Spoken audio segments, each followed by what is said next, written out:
자, 오늘은 디모데후서 3장 10절부터 14절까지 있는 말씀을 통해서 은혜 나누도록 하겠는데, 그래서 12절에서 그랬죠. 본문 보시면 12절. 무릇 그리스도 예수 안에서 경건하게 살고자 하는 자는 뭘 받는다고요? 핍박을 받으리라. 이 말씀 의지에서 그리스도 예수 안에서 어떻게 살라고요? 경건하게 살라는 말씀의 제목으로 수요 예배 시간 은혜 나누도록 하겠습니다. 예수님 안에서 경건하게 살려면 어떻게 살아야 될 것인가? 사도 바울이 오늘 본문의 말씀을 통해서 세 가지 대지로 얘기를 하고 있는 거예요. 첫 번째는 10절과 11절에 있는 것처럼 너는 나의 교훈과 그 삶을 따라 살라는 거예요. 즉 사도 바울이 가르쳐준 그 말씀과 그 삶을 따라서 살라는 것이고, 두 번째는 12절에 있는 것처럼 핍박과 고난을 함께 받아야 된다는 거예요. 그리스도 예수 안에서 경건하게 살려고 하면 당연히 우리에게 핍박과 고난이 있다는 것을 알라는 얘기이고, 마지막으로 세 번째는 13절과 14절에 있는 것처럼 사람들은 더 악하여질 것을 알고 배운 진리 가운데 거하라는 얘기입니다. 자, 우리가 그 예수 그리스도 안에서 경건하게 살려고 하면 이 세 가지를 명심해야 될 것인데, 첫 번째는 사도 바울이 10절과 11절에 얘기하고 있는 것처럼 그 교훈과, 내가 가르쳐준 교훈과 그 삶을 따르라고 얘기했어요. 10절 먼저 한번 보시면은요, 10절. 나의 교훈과 행실과 의향과 믿음과 오래 참과 사랑과 인내와. 예, 앞에서 사도 바울은 디모데후서 3장 1절부터 9절까지는 말세에 뭐 하는 때가 있다라고 그랬냐. 1절에서 그랬죠. 말세에 고통하는 때가 이르리니 이렇게 얘기하면서, 말세가 되면 도덕적으로나 영적으로나 사회적으로나 윤리적으로 참으로 죄악이 관영한 시대가 될 것이다 하는 거예요. 말세의 가장 큰 특징은 뭐라고 그랬냐면 3장 2절에서 뭐라고 그랬죠? 사람들은 누구를 사랑하고? 자기를 사랑하고, 또 하나 더? 돈을 사랑한다.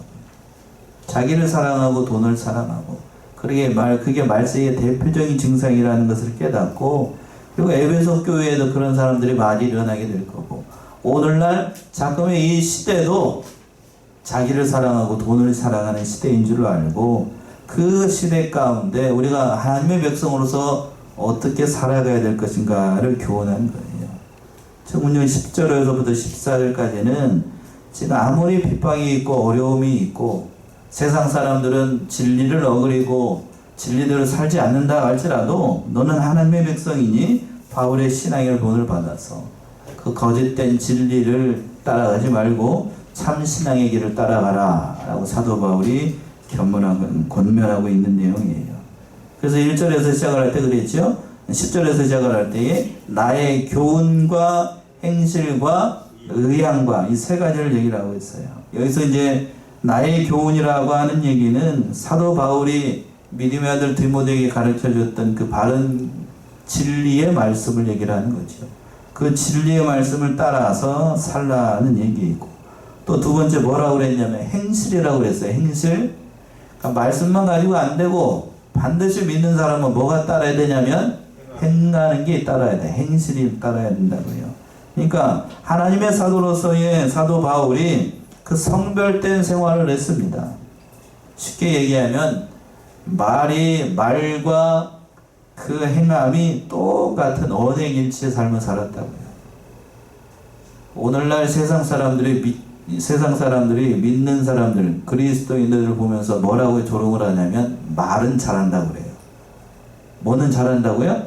말은 잘해, 말은 잘한다는 얘기는 뭐가 안 따른다는 얘기죠? 행실이 안 따라요. 말은 그냥, 그래서 우스갯소리처럼 얘기를 하잖아요. 어느 날 어떤 사람이 그 꿈을 꿨는데 어느 천국 강가에 갔더니 다 입만 떠 있더래. 입만. 그러니까 이게 뭐냐고 그랬더니 천사한테 물어봤다고 그러잖아요. 말은 잘해가지고 뭐만 천국에 왔어? 입만 천국에 왔다고. 입만. 우스갯소리입니다만 그만큼 믿는 자에게 중요한 건 말이 아니고 행실이라는 얘기죠. 그 행실, 겸손한 그 삶, 언행일치의 삶을 살라라고 두 번째 사도 바울이 얘기하고 있는 거고, 또 그 뭐래 하반절에서 보시면 의향이라고 돼 있어요. 의향. 의향이라는 말은 삶의 목적을 얘기를 하는 거예요. 삶의 목적. 그렇다라고 하면 사도 바울의 삶의 목적이 뭐였을까? 죽을 각오를 하고 주와 복음을 위해서 충성하는 거예요. 한마디로 복음을 위해서 충성하는 거. 복음을 전하는 삶을 살았다고요. 사도행전 20장으로 한번 가보세요. 사도 바울이 이렇게 살았어요. 사도행전 20장 22절과 24절. 사도행전 20장 22절에서부터 24절. 보라, 이제 나는 심령의 매임을 받아 예루살렘으로 가는데 저기서 무슨 일을 만날는지 알지 못하노라. 오직 성령이 각 성에서 내게 증거하여 결박과 환난이 나를 기다린다 하시나 나의 달려갈 길과 주 예수께 받은 사명 곧 하나님의 은혜의 복음 증거하는 일을 마치려 하면은 나의 생명을 조금도 귀한 것으로 여기지 아니하노라. 예, 참 귀한 말씀입니다.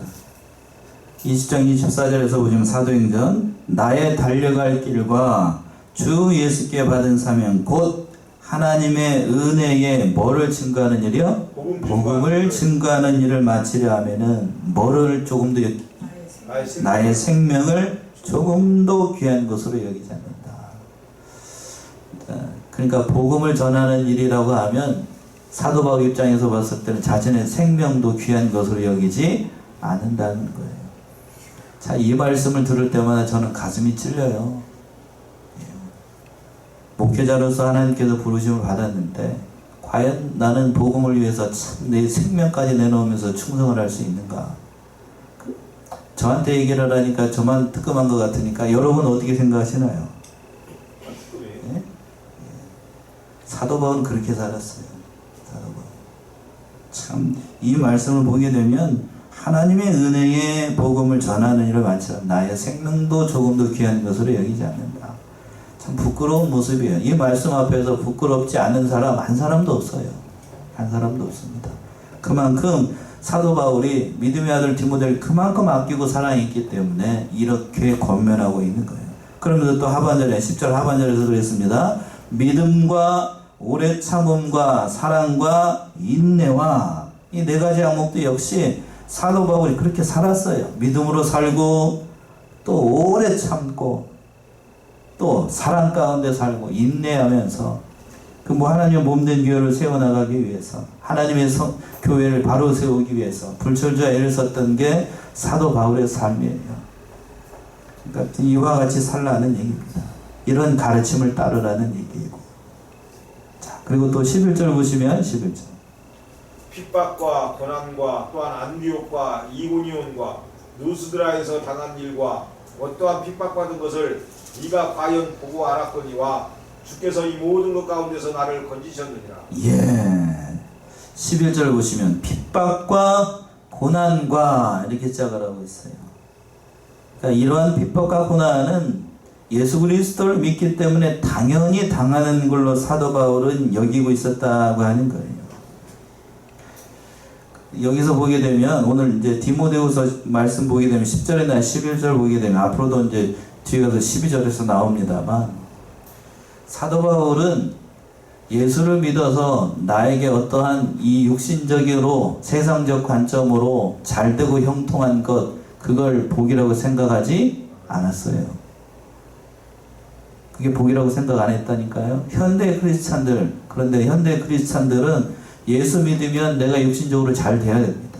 가정적으로 복 받아야 되고 내 아들 딸들이 다 어디 가야 되고 스카이 가야 되고 예? 하늘나라 말과 스카이 대한민국의 스카이가 어딘지 모르겠어요. 거기 가야 되고 누구보다도 잘나고 똑똑해야 되고 그렇게 생각을 해요.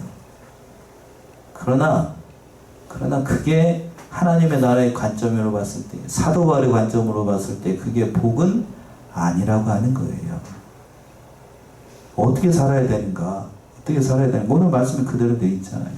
바울이 살았던 그 삶, 바울이 가르쳐준 그 말씀의 길을 따라가는 거예요. 어떻게 살았는데 바울이? 그 하반절에서 나오잖아요. 또한 안디옥과 이고니온과 루스드라에서 당한 일과 어떠한 핍박을 받은 것을 네가 과연 보고 알았다고 하는 거예요. 사도 바울의 삶을 물어보게 되면 사도행전에서 그렇고 다 나옵니다만 진짜 주와 복음에서 충성하고 봉사했는데 다가오는 건 핍박과 고난이에요.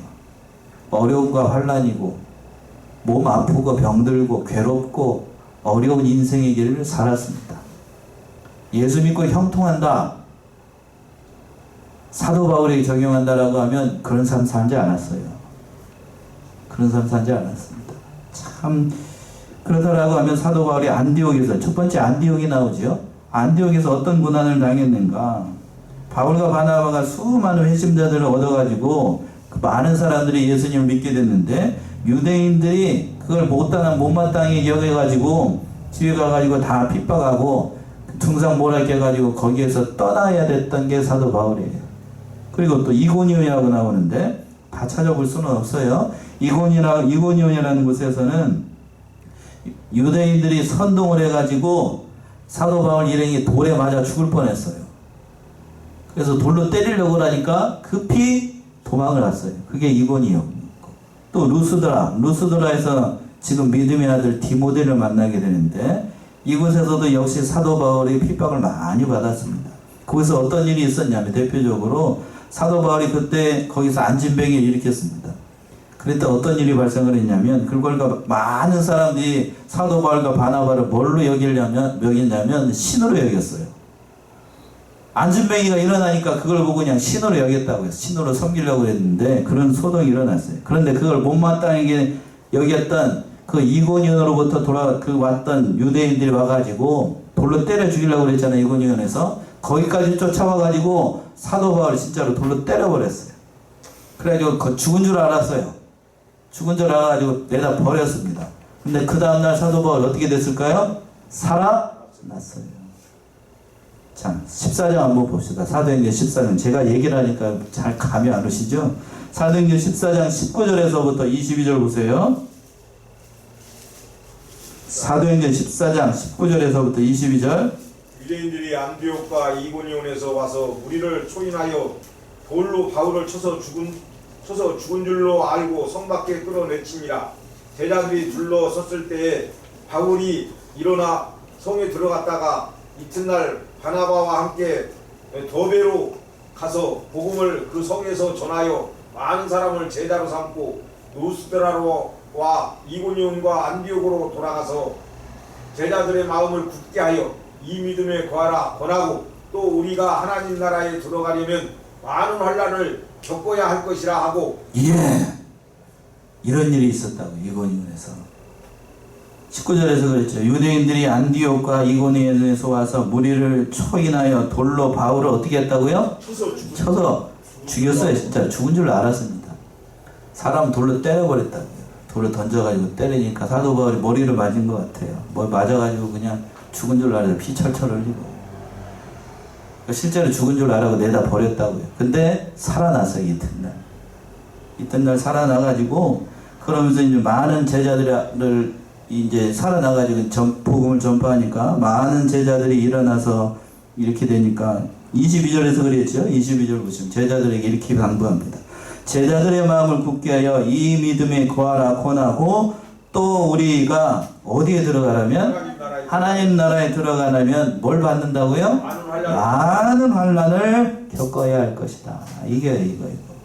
그러니까 하나님 나라에 들어가기 위해서는 이 세상에서 복된 삶을 살려고 하면 그건 잘못된 생각이라는 얘기입니다. 우리는 마땅히 하나님 백성이니까 하나님께서 이 세상에서 뭘 주신다고요? 여러분이 감당할 만한 십자가를 주셔요. 십자가. 제가 이제 여기 새벽에 여러분 이제 기도할 때에도 한 사람 한 사람 이렇게 돌아보면 여러분들에게도 십자가가 있다고요, 없다고요? 있어요. 십자가가 있습니다.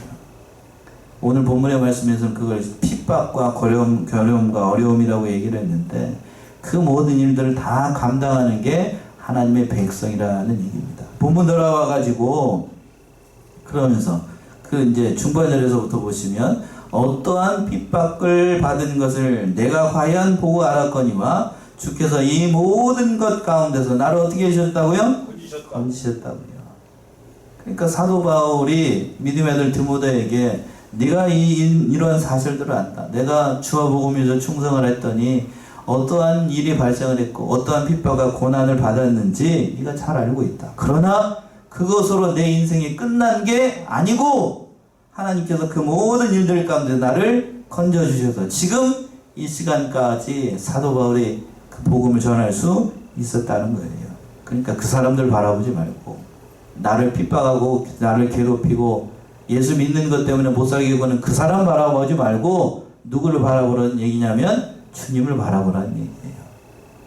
자, 마태오 5장을 한번 가보세요. 마태오 5장 10절에서부터 12절. 마태복음 5장 10절에서부터 12절. 의를 위하여 핍박을 받은 자는 복이 있나니 천국이 저희 것임이라. 나를 인하여 너희를 욕하고 핍박하고 거짓으로 너희를 거스려 모든 악한 말을 할 때에는 너희에게 복이 있나니 기뻐하고 즐거워하라. 하늘에서 너희의 상이 큼이라.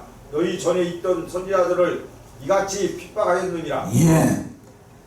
8복 가운데 9번째, 10번째 복입니다. 아니 7번째, 8번째 복입니다. 그래서 10절에서 그랬습니다. 의를 위하여 핍박받는 자는 복이 있나니 어디가요? 천국이 저희 것이래요. 천국이 저희 것이고. 그리고 또 11절과 12절의 말씀이 저는 참 가슴에 와닿아요. 11절 보시면 나를 인하여, 나 때문에 이 말이죠. 여기서 나는 누구예요? 네? 누구예요? 나가 누구예요? 나가 예수죠. 예수. 나 때문에, 예수 때문에, 나 때문에 너희를 욕하고 핍박하고 거짓으로 거스려 모든 악한 말을 할 때에는 너에게 뭐가 있다고요? 복이 있다고. 거기다가 동그라미 하셔요. 거기다가 복이 있나니 기뻐하고 즐거워하라. 하늘에서 너희 상이 어떻다고요? 큼이라. 작다고요? 크다고요. 크대요. 너희 전에 있던 선지자들이 이같이 핍박하였느니라. 그러니까 예수 믿는 것 때문에 우리가 고난을 당하고 어려움을 당하면 당할수록 하늘의 상이 작다고요? 크다고요? 커요. 그러니까 그렇게 이 얘기를 그대로 액면 그대로 적용한다라고 하면 예수 믿는 것 때문에 이 세상에서 여러분이 고난 당하고 어려움을 당할수록 하늘에서 상이 적립이 돼요. 무슨 이자로? 복리 이자로. 복리 이자로 적립이 된다니까요. 그러니까 여러분이 이 세상 살아갈 동안에 예수 믿는 것 때문에 이 세상에서 고난을 당해야 되겠어요? 아니면 조금씩 여기서 이 세상에서 복을 받고 세상적 관점으로 형통의 복을 받고 사시겠어요? 둘 중에 하나를 선택하라고 하면 앞에서 목사님이 있으니까 그래도 저 천국에서 좀 상을 받을래요 라고 얘기를 하지만 속으로는 안 그렇죠? 속으로는 이 땅에서 잘 먹고 잘 살았으면 좋겠습니다. 둘 다 안 되나요? 어떻게 목사님? 그런 거는 성경에 없어요. 그런 건 성경에 약속되어 있지 않아요. 그러니까 우리가 이 사실을 깨달아야 돼요. 예수님 때문에 세상 사람들로부터 욕을 얻어먹고, 여기서 세상 사람들로부터 욕을 얻어먹는다는 건 잘 살기 때문에 욕을 얻어먹는 거예요. 잘못 살고 있는데 욕을 얻어먹는 건 그건 당연한 거고, 그쵸? 잘못 사는데 에이 저 예수쟁이들 하면서 그러면 욕하는 건 그 손가락질 대상이 되는 거고, 잘 믿기 때문에 예수님 때문에 어려움 당하는 건 그건 하늘의 상이 쌓입니다. 그러니까 우리가 예수 믿는 것 때문에 고난을 당해야 돼요. 그래서 두 번째 대지 12절에 있는 것처럼 12절의 말씀이 참 오늘 말씀에서 가장 중요한 것 같아요. 12절. 자, 12절 우리 합독합시다. 12절 시작. 무릇 그리스도 예수 안에서 경건하게 살고자 하는 자는 핍박을 받으리라. 제가 다시 한번 읽을게요. 무릇 그리스도 예수 안에서 경건하게 살고자 하는 자는 뭘 받는다고요? 핍박을 받는다. 예, 거기다 동그라미 하셔요. 예? 핍박을 받아요. 경건하게 살고자 하면 반드시 핍박이 있습니다. 그러니까 이 세상은 진리를 거스르는 세상이기 때문에 경건하게 살고자 하면 반드시 핍박과 환란이 오는 게 당연한 거예요. 경건이라는 얘기는 이 세상에 물들지 않고 하나님 앞에서 사는 그러한 삶을 바로 경건이라고 얘기를 합니다. 경건하게 살려고 하면 환난과 핍박이 오는 게 당연하다는 얘기예요. 예를 들어서 설명한다라고 하면 내가 집에 가서 전화할게. 예. 주일날 오늘 말씀도 그렇지만 주일날에 거룩하게 잘 지키려고 하면 당연히 핍박이 옵니다. 또 하나님의 모든 성경 말씀대로 우리가 살려고 하면 그 살려고 하는 것도 핍박이 오는 게 당연한 거예요. 자, 주일을 지키려고 평소에 주일 잘 지키지 않는 사람이 주일날 지키려고 하면 주일날 꼭 일이 생깁니다. 그렇죠? 꼭 일이 생겨요. 마귀가 역사를 꼭 해요. 마귀가 꼭 그렇게 역사를 합니다. 그러니까 진리를 양보하고, 그러나 진리를 양보하고 진리대로 살지 않으려고 하면 핍박이 있을까요? 없을까요? 핍박이 없어요. 저 좁은 열고 나가면 세상 사람처럼 똑같이 술 마시고 담배 피고 이 세상 사람처럼 욕하고 그렇게 살면 나가서 사는 삶 가운데 아무런 양심의 가책도 없고 핍박도 오지 않아요. 그러나 그 길에서 돌이켜서 하나님의 말씀대로 경건하게 살려고 하면 저것이 예수쟁이라네. 세상 사람들이 그렇게 봐요. 그렇게 봅니다. 그래서 얼마나 잘 믿는가 보자 라고 하면서 두 눈 이렇게 크게 뜨고 봐요. 안 보는 것 같아도 여러분이 예수 믿는 사람이라고 하면 세상 사람들 여러분을 주목해서 볼까요? 안 볼까요? 본다니까요? 안 볼 것 같죠? 봐요. 제가 평신도 때에 제가 믿음이 어렸을 때요, 청년 시절에 교회 권사님, 교회 장로님이면 크게 믿음이 좋은 줄로 알았어요. 예? 믿음이 정말 좋은 줄로 알았어. 그런데 그 권사님하고 어느 권사님하고 장로님이 어느 길모퉁이에 가가지고 둘이 그냥 세상 말로 육도문자 쓰면서 그렇게 하는 걸 제가 봤어요. 그때 제가 얼마나 충격을 받았게요. 근데 그러고 난 다음에 지금은 그러거나 말거나 지금은 뭐 별반 그게 뭐 만성이 돼가지고 이제 면역이 돼가지고 그런 걸 봐도 아무렇지도 않습니다만 그때는 그런 줄로만 알았어요. 믿음이 좋은 줄로만 알았어요. 진짜 목사가 돼가지고 이렇게 우리 교회는 그런 사람이 없고 우리 교회는 그런 사람이 없고 보니까 타이틀만 그럴싸하지 실제로 겪어보니까 그렇지가 않더라는 겁니다. 그렇지 않아요. 제가 목사가 되어가지고 이제 목사님들도 여러분 아시잖아요. 알잖아요. 목사들 겪어보니까 진짜 하나님 앞에서 신실하고 기도 열심히 하고 말씀 잘 준비하고 그러신 목사님들도 있고 그렇지 않은 분들도 있을까요? 없을까요? 누구라고 얘기는 안 하지만 있습니다. 있어요. 참 그걸 보게 되면 어느 단체나 어느 곳이나 진짜가 있고 가짜가 있어요. 그게 어느 세계가 됐든지 목사 세계가 됐든지 성도 세계가 됐든지 우리 여러분들 직장 생활을 하는 곳에서든지 일 잘하고 성실한 사람 있어요? 없어요? 있습니다. 그런데 일 안 하고 뺑뺑거리면서 돈 받을 생각만 하고 그냥 얄미운 짓 하는 사람이 있어요? 없어요? 있어요. 어느 곳이나 다 그래요. 어느 곳이나 다. 교회도 역시 마찬가지고 다 그렇습니다. 그러나 경건하게 11월 다시 돌아와서 본문 돌아와서 다시 한번 봅시다. 무릇 그리스도 예수 안에서 경건하게 살고자 하는 자는 반드시 뭐가 있다고요? 핍박이 있어요. 왜? 경건하게 살려고 하니까. 그렇게 살려고 하니까 어려움이 있는 건 당연한 거예요. 당연한 거. 그러나 사도 베드로는 이렇게 얘기를 했습니다. 베드로전서 4장으로 한번 가보세요. 베드로전서 4장 16절. 베드로전서 4장 16절.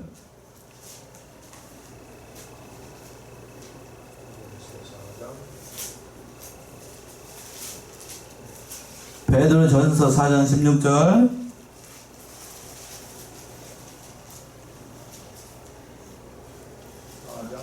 만일 그리스도인으로 고난을 받은즉 부끄러워 말고 도리어 그 이름으로 하나님께 영광을 돌리라. 예. 자, 베드로 사도는 이렇게 얘기를 했어요. 만일 네가 그리스도인으로 뭘 받으면, 고난을 받으면 이걸 뭐 하라고요? 부끄러워하지 말라고요. 예수 믿는 것 때문에 여러분이 그리스도인이라는 이유 때문에 세상 사람들로부터 손가락질 당하고 고난을 당하고 어려움을 당하면 이것을 뭐하게 하지 말라?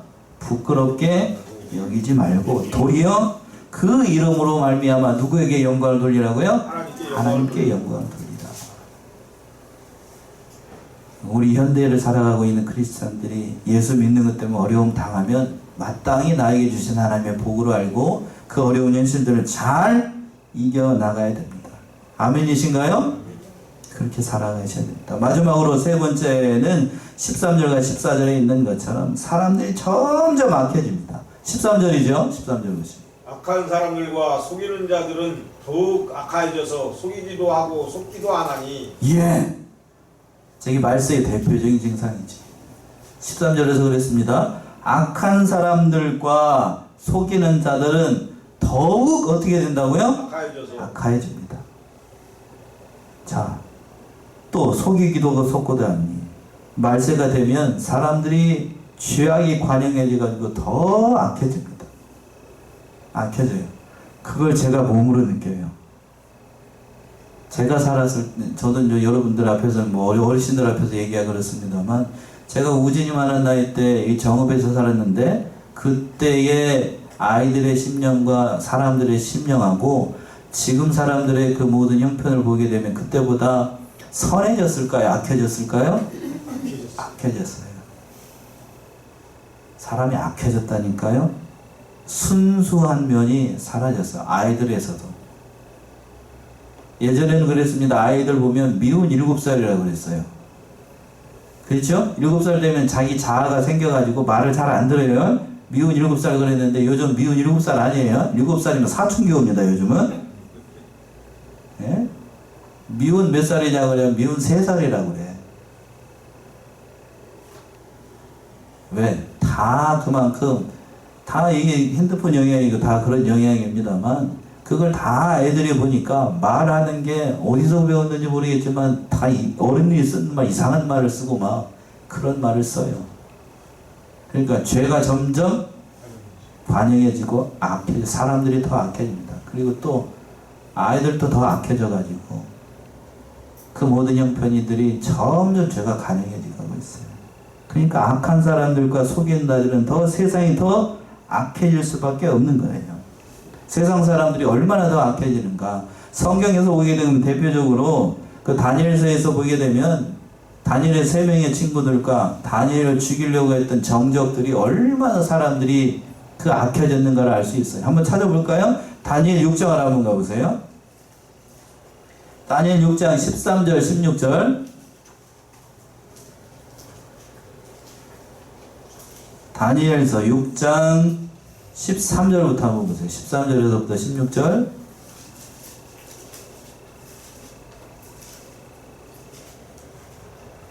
그들이 왕 앞에서 대답하여 가로되 왕이여 사로잡힌 유다 자손 중에 그 다니엘이 왕과 왕의 어인이 지킨 금령을 돌아보지 아니하고 하루 3번씩 기도하나이다. 왕이 이 말을 듣고 그로 인하여 심히 근심하여 다니엘을 구원하려고 마음을 쓰며 그를 건져내려고 힘을 다하여 해가 질 때까지 이르되 그 무리들이 또 모여 왕에게로 나와서 왕께 말씀하되 왕이여 메대와 바사의 규례를 아시거니와 왕이 세우신 금령과 법도는 번개치 못할 것입니다. 이에 왕이 명하여 다니엘을 끌어다가 사자굴에 던져넣는지라. 왕이 다니엘에게 일러 가로되 너의 항상 섬기는 내 하나님이 너를 구원하시리라 하니라. 예. 자, 여기서 보게 되면 이제 6장 다니엘 6장에서 보게 되면 그런 일이 있어요. 다니엘을 어떻게 하든지 정적들이 다니엘을 어떻게 하든지 제거해 버리기 위해서 어떤 법령을 만들었냐면 한 달 동안 어떠한 신의 이름으로든지 기도하면 왕 외에 다른 신의 이름으로 기도하면 그 사람을 잡아 어떻게 하자고요? 사자굴에다 넣자고 그랬어요. 그 어인이 찍힌 것을 다니엘이 알고서도 하루에 다니엘이 3번씩 기도했습니다. 13절이죠. 그들이 왕 앞에 대답하여 가로되 왕이여 사로잡혀온 유다의 자손 중 그 다니엘이 왕과 왕의 어인이 찍힌 금령을 돌아보지 아니하고 하루 3번씩 뭐합니다? 갖다 일러 바친 거예요. 일러 바쳤습니다. 그 얘기를 듣고 이 왕이 다니엘이 얼마나 하나님 앞에서 진실하고 그 모든 것을 누구보다도 잘 알아요. 그러니까 왕이 그 말을 듣고 큰일 났거든요. 14절이죠. 왕이 이 말을 듣고 그로 인하여 심히 뭐 했다고요? 근심했다고. 다니엘 한 사람 죽이는 건 뭐 얼마나 뭐 대단한 일이라고 왕 입장에서 봤을 때는 다니엘 그냥 죽여도 상관없는데 다니엘이 얼마나 하나님 앞에서나 다른 세상 사람들 앞에서나 모든 일에 철두철미하고 정직하게 행했기 때문에 왕 입장에서부터 다니엘 죽이는 게 아까웠던 거예요. 그래서 근심하면서 다니엘을 어떻게 하려고? 구원하려고 마음을 쓰고 그를 건져내려고 힘을 다하여 해가 질 때까지 어떻게 하면 다니엘을 살려낼까? 그 고심을 했다고요. 누구 때문에? 다니엘 한 사람 때문에 왕이 근심을 해요. 근데 그 옆에 있었던 다니엘의 정적들은 어떻게 했는가 하면 15절이죠. 사람이 얼마나 악한가를 한번 보시라고요. 얼마나 악해지는가. 15절 그 무리들이 또 모여 왕에게 나와서 왕께 말하되 왕이여 메대와 바사의 규례를 아시거니와 왕이 세운 금령과 법도는 뭐 할 수 없습니다. 변개치 못할 것이다. 변할 수 없습니다. 한번 세웠으니까 다니엘을 어떻게 해야 된다? 사자굴에다 넣어서 죽여야 됩니다. 이렇게 얘기를 했던 거예요.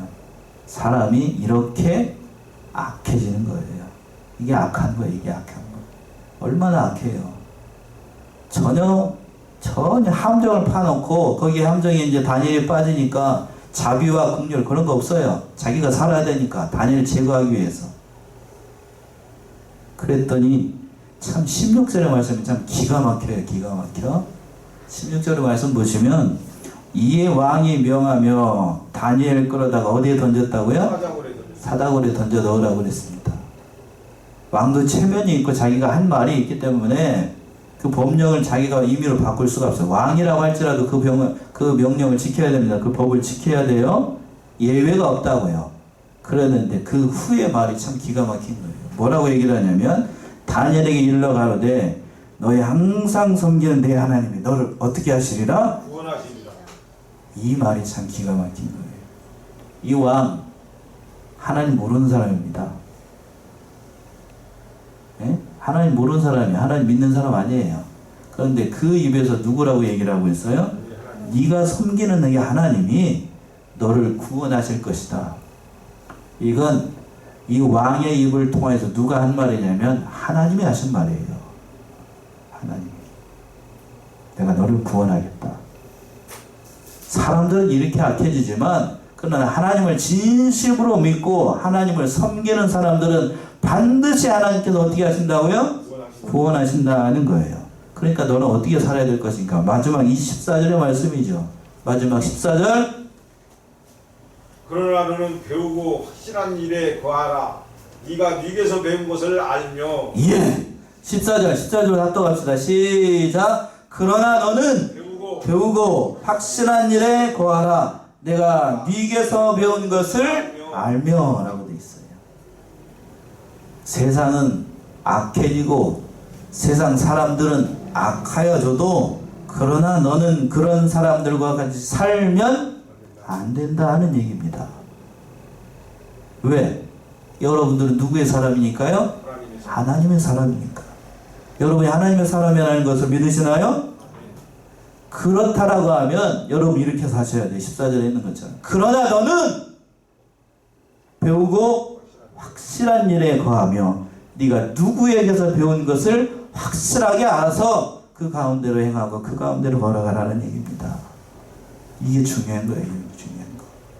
네가 누구에게서 배웠느냐? 누구에게서 배웠어요? 사도 바울에게 배웠죠. 그 믿음의 길을 버리지 말라는 얘기예요. 이것은 사도 바울이 믿음의 아들 디모데에게 했던 유언의 말이에요. 유언의 말. 그러니까 얼마나 이 사도 바울이 심금을 다해서 마음을 다해서 아들을 사랑하는 마음으로 이게 권면했던가. 저는 이 말씀을 보면 참 감동이 돼요. 그러나 너는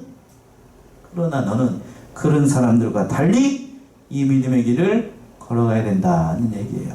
뭐가 있더라도 핍박이 있고 괴로움이 있고 어려움이 있고 멸시와 조롱이 있어도 너는 그 길을 걸어가야 된다. 네가 누구의 사람이기 때문에 하나님의 사람입니다. 마땅히 여러분들도 하나님의 사람인 줄 알아요. 그렇다면 우리는 그 믿음의 길을 걸어 나가시고 하나님 앞에 모든 영광을 올려드리는 귀한 믿음의 성환의 성도님들 다 되시기 바랍니다. 기도하겠습니다.